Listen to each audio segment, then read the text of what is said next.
I think it is appearing that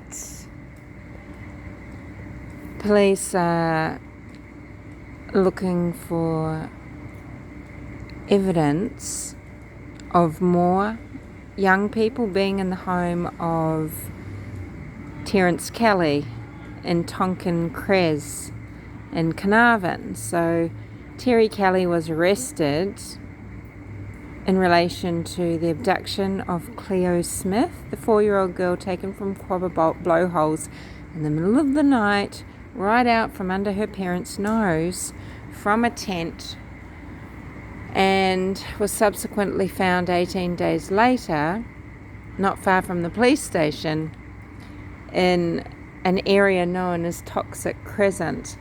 And there's been a lot of going-ons there lately with a nearly week-long extra search, lots of forensic activity, and I really think they're looking for evidence of perhaps other missing children, other criminal activity. To me, just thinking about the history of Terry Kelly, how he came to be with Penny Walker, who had been known sort of as Auntie Penny, and her death, and what his life might have been like with Auntie Penny, it really does seem that he would have been doted on. I know I've mentioned this before, but would have been doted on. He was called a gift from God by her. He was called a beautiful child. And, you know, is Terry Kelly living out his childhood again when he did feel safe and very loved in the care of Penny Walker? She's cleaning him, dressing him, brushing his hair. She already had 3 grandsons that she was caring for because her daughter died of multiple sclerosis, and by the time Penny Walker had beaten alcoholism, well, we assume that she had beaten this and had come up from Perth into Carnarvon, all probably by she was sort of 30, 33 years old. She was looking after these 3 grandsons. Maybe she really enjoyed having a little girl in the guise of Terry Kelly, this beautiful boy who looked like a doll. He was treated as a little princess. I mean, there are cultures where one of the sons will be chosen to be treated like a girl, particularly if only sons have come before. And it's the Fa'afa'e. I can't remember what the name is it actually.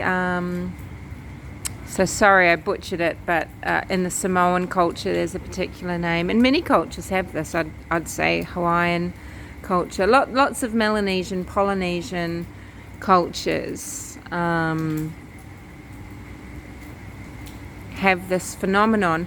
And maybe this is what Penny was doing with Terry, enjoying him as a little daughter. His beautiful round cherub face, the black curly hair.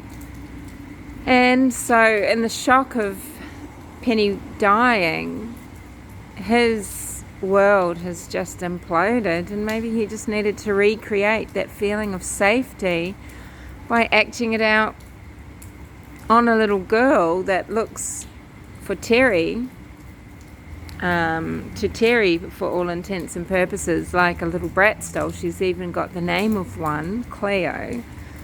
So is this a one-off?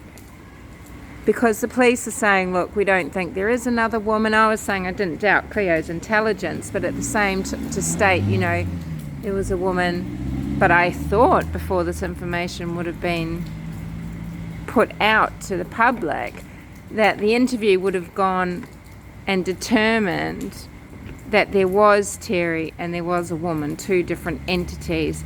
But I think when you look at things from the perspective of a 4-year-old child, just like they're not seeing, you know, colour as such, they're also very open and fluid and accepting, and what they see is what they believe and understand. So, you know, we've talked about this too, you know, Terry wearing Penny's clothes, and perhaps this is who was cleaning her, dressing her, brushing her hair.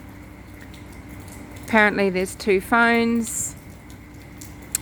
It'd be interesting to see what data comes from them. But I think the most interesting thing at this stage is the intense scrutiny the house is having from forensic police. And I hope they get it right and then don't lose any evidence, because it seems like townsfolk are going to burn this house down once they've finished. They want to exorcise the bad juju. So, you know, we've still got a lot of people. The reason why I'm uploading the video before this one is just to discuss, because people are still really torn. Because they can't wrap their head around it. We can't wrap our head around how bizarre this is. We feel like there's so much more to uncover. People are still suspicious. Many people are still suspicious of Jake and his demeanour. Questioning, did he have a drug debt? Well, I don't think there's any reason to think that he does drugs currently in any particularly deep and dangerous way.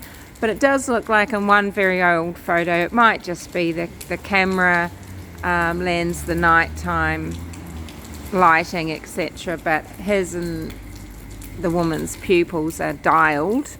But, you know, this is in 2015, many years ago. Not everyone carries on their drug-taking days into, you know, their 30s.